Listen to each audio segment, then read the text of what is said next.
Olá pessoal, bom dia. Hoje é quarta-feira, seria feriado, mas a nossa aula hoje é correspondente ao do próximo sábado, que seria o sábado letivo. Então vamos estudar matemática medindo comprimentos, lembrando que a gente tem a régua, o metro, a trena, para medir distâncias, né? Medir comprimentos. Distância pequena a gente mede com a régua, distâncias maiores a gente mede com a fita métrica ou trena, não é isso? Mas vamos ver aqui e acompanhar no livro o tema número 1, que é medindo comprimentos. No dia a dia, nos deparamos com situações que envolvem medidas de comprimento. Por exemplo, quando queremos medir a altura de uma cadeira, a menina está com a fichinha na mão, ó, medindo a altura da cadeira. A largura de uma tábua, não é isso? Então pense, o que essas pessoas estão fazendo? Por que elas estão fazendo isso? Que instrumentos elas estão usando? Curiosidade, um pouco da história. Antigamente, o ser humano usava parte do corpo para medir. Utilizava, por exemplo, o polegar, o pé, a mão e o braço. Aí temos o exemplo do pé. Utilizando o pé para medir comprimentos, podemos expressar as medidas em pé e também em passo. Lembra da atividade anterior, onde a gente pediu para você botar um pé na frente do outro e medir a largura da sua sala? É esse primeiro exemplo. E no segundo é o passo, a passada da gente. Dependendo do tamanho das pernas,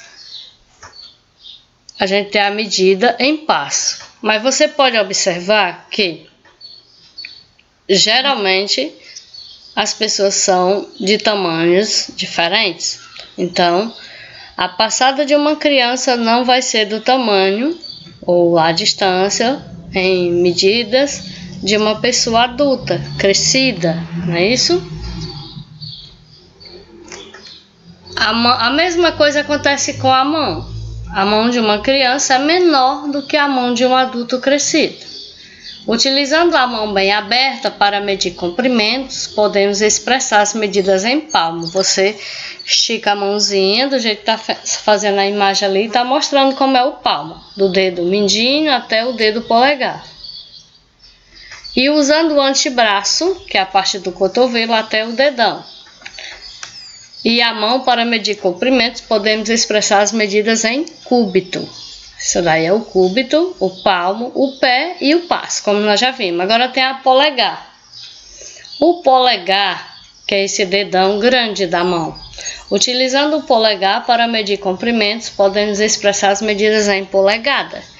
Eu vou fazer para vocês a demonstraçãozinha aqui do que é a polegada. Lembrando que para medir as polegadas de um aparelho, a gente mede na diagonal, ou seja, de canto a canto. Algumas dessas unidades de medida ainda são utilizadas em várias partes do mundo. Tem mulheres que fazem a varanda, elas medem só com o braço, sabe a medida e dá certo. Com o passar do tempo, percebeu-se que era preciso adotar uma unidade de medida padronizada e por volta de 1790, o metro foi escolhido como unidade padrão para expressar comprimentos. Por que o metro, pessoal? Hoje vocês vão aprender que o metro foi estabelecido como unidade padrão. Aí vocês vão aprender também na matemática que a multiplicação do metro são os múltiplos do metro e a divisão do metro são os submúltiplos do metro, que já é uma outra história, que é um pouquinho mais complicado, que vocês vão começando a aprender. Agora, vocês vão usar uma unidade de medida, usando como unidade de medida o comprimento de uma caneta esferográfica. Registre a medida da largura da capa deste livro de matemática. O que é que vocês vão fazer? Vocês vão pegar uma caneta e medir o livro, para saber quantas canetas vai dar na largura do livro. Use seu palmo para obter a largura do tampo de sua cadeira. Nesse momento, como a gente não está em sala de aula, eu vou pedir que vocês meçam a mesa da casa de vocês, tá certo? Quantos palmos ela deu? Coloque aí na segunda. Na terceira, você vai observar essas três crianças, Paulo, Ricardo e André. O André, Paulo e Ricardo mediram o comprimento do tampo de uma mesa usando o próprio palmo. Tá ali as três mãozinhas das crianças, ó. Qual é a criança menor? O Paulo. Qual é a maior? O Ricardo. E o André é o médio, né? O que eles estão dizendo? Eu encontrei 12 palmos, foi o Paulo que falou. E o Ricardo, eu encontrei 9 palmos. E o André, eu encontrei 10. Dá para você saber quem deles tem o palmo maior? Aquele que mediu e que encontrou menos palmos é porque a mão dele é maior. Aquele que deu mais palmos é porque a mão dele é menor. Vai caber mais mãozinha no tampo da mesa, tá certo? Então quem é que tem o palmo maior? O Ricardo, que ele é o maior, ele tem a mão maior. Quanto maior a mão, menos palmos a mesa vai caber. Dona Maria aproveitou que a família estava toda reunida e resolveu medir a altura em palmo de cada neto. Ela vai dar um presente para cada um e precisa saber a altura deles.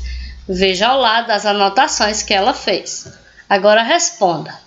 O que ela anotou? Ela anotou 4, 7, 8, 7, 5, 5, 4, 5, 4, 7. Quantos netos de Dona Maria têm 5 palmos de altura? Quantos 5 você achou aqui? 1, 2, 3. Então você achou 3 crianças com 5 palmos. Com mais de 5 palmos, quem é que tem um número maior do que 5? Aqui o 7, o 8. Ó, 1, 2, 3 e 4. 4 crianças têm mais do que 5 palmos. E menos de 5? Quem é que é menos de 5 aqui? Só o 4, ó. 1, 2 e 3. O comprimento de uma sala. Olha o que a menina está fazendo. A mesma coisa que eu pedi para vocês fazerem naquele dia. Estão lembrados? Botar um pé na frente do outro e medir o comprimento da sala de casa de vocês. Como você faria para medir seus fios de cabelo? Ou de um colega? Será que dá para medir com uma fita métrica, com uma trena? Ou seria melhor com a régua? E o comprimento do percurso a ser feito entre 2 locais? Está aqui o mapa. Daqui para cá. Isso aqui é uma cidade. Imagina que aqui é Brotas e aqui é Tapipoca. Será que dá para medir com a régua? Ou é grande demais? Distâncias grandes se medem em quilômetro. E o quilômetro que é, tia? É a multiplicação, é o múltiplo do metro. É 1000 metros. É um metro 1000 vezes.